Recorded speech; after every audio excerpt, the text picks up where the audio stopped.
Hi hello नमस्कार, स्वागत आहे तुमचं आपल्या नवीन एका व्हिडिओमध्ये। घर आहे आमचं, पण घरावर राज्य नक्कीच कोणाचं तरी आहे। सकाळपासून ते अगदी संध्याकाळपर्यंत अख्ख्या घरभर चिमण्यांचा चिवचिवाट असा चालू राहतो। तर चला आज आपण छान अशी व्हिडिओला सुरुवात करूयात। तर सकाळी लवकरातलं म्हणजे डबे द्यायचे म्हटलं तर घाई असतेच, आणि हा व्हिडिओ आहे शुक्रवारचा। त्या दिवशी मला उपवास सुद्धा होता, पूजा देखील मांडायची होती। त्या दिवशीचं पूर्ण दिवसाचं रुटीन मी आज तुमच्यासोबत शेअर करत आहे। तर सगळ्यात आधी डब्याची भाजी करून घेतली, कारण की डबा हा असा असतो की तो टायमिंगलाच द्यावा लागतो।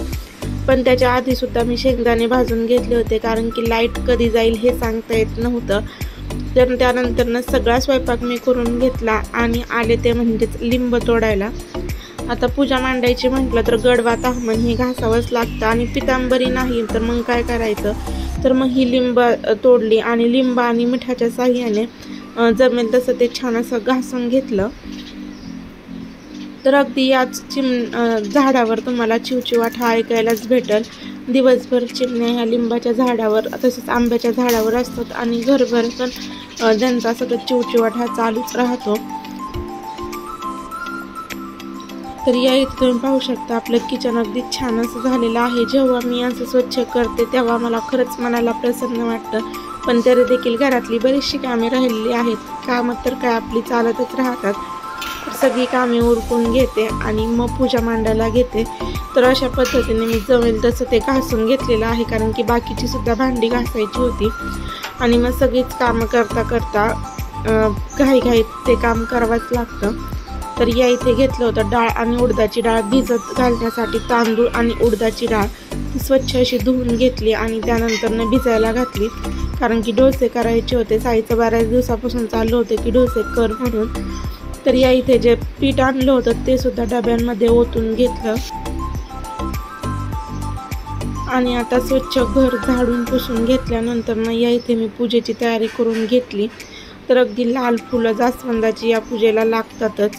तर या इथे तुम्ही पाहू शकता घर अगदी झाडून पुसून मी घेतलेलंच आहे। त्यानंतर पूजेची तयारी म्हणजेच जे पुस्तक, गणपती बाप्पा, घंटी, वैभव लक्ष्मी मातेचं यंत्र, सगळं पूजेचं साहित्य मी असं एका बाजूला घेऊन ठेवलं, म्हणजेच पूजा करताना किंवा उठायला लागू नये, त्यामुळे सगळं साहित्य मी एका जागेवरच घेऊन ठेवलं होतं। आणि साखर निवद दाखवण्यापुरती थोडीच घेतली, जेणेकरून देवाला सुद्धा निवद दाखवता येईल आणि मी पण तो खाल्ला जाईल। कसं होतं, जास्तीचं जे साखर आपण तिथं ठेवली तर त्याला मुंग्यासुद्धा येतात आणि पालीसुद्धा फिरतात, त्यामुळे त्या निवदाचा नंतर उपयोग होत नाही।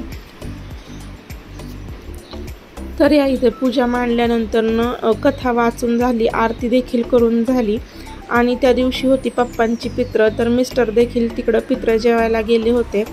अगदी म्हणजे पप्पां जसे वारल्यापासून मिस्टरच त्यांच्या जागी जेवतात। तर यानंतर अगदी दुपारी 1-1:30 वाजता खिचडी करून घेतली।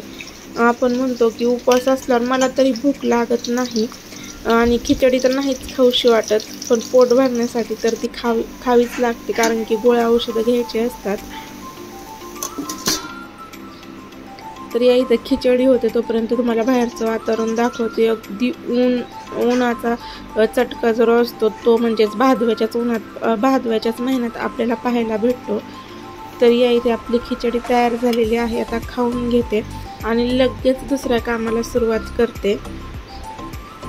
साई आल्यानंतर ना त्याचा थोडाफार अभ्यास घेतला, त्याला झोपवलं, आणि त्यानंतर मग हे जे आहे मेथीची भाजी ती निवडायला घेतली।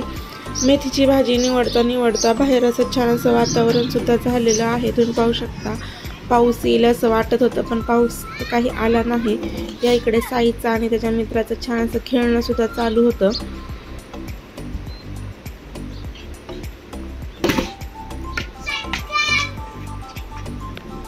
तर गावाकडे अगदी मोकळं मैदान मुलांना खेळण्यासाठी असतात, मनमुरादपणे ते खेळत असतात। तर आता मला हे मेंढ्या गेल्यानंतर त्यांच्या खालच्या झाडायचं, म्हशी पाणी पाजायच्या, त्यांना खायला टाकायचं, अशी बरीचशी कामे घरी असल्यावर तर राहतातच। तर या इथे सकाळीच कुटी करून ठेवली होती, तर ही कुटी आता म्हशी पाणी पाजल्यानंतर त्यांना मी टाकणार।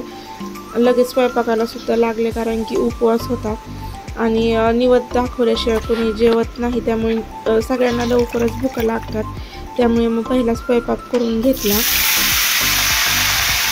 या इथे मला स्वयंपाकामध्ये करायची होती मेथीची भाजी, कढी, भात आणि भाकरी.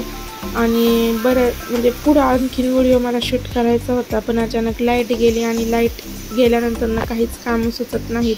तर या इथे मेथीची भाजी करता करता जी इडलीचं किंवा डोश्याचं जे बॅटर होतं ते सुद्धा मी तयार करून घेतलं.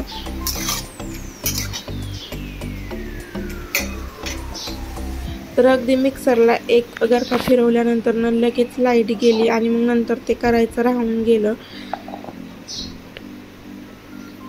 तर मी नेहमी कढी करताना जे दही असतं ते मिक्सरमध्ये फिरून घेते, पण लाईटसुद्धा गेली होती त्यामुळे ते जमलं नाही.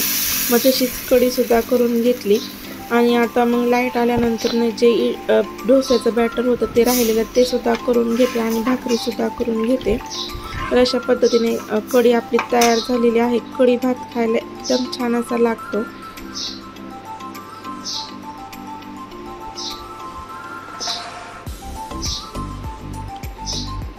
तर कढी ही उकळून द्यायची नसते, सतत ती हलवावी लागते. असं म्हणजे कोणाकोणाकडे कढी उकळून देतात, पण आमच्याकडे कढी उकळत नाहीत.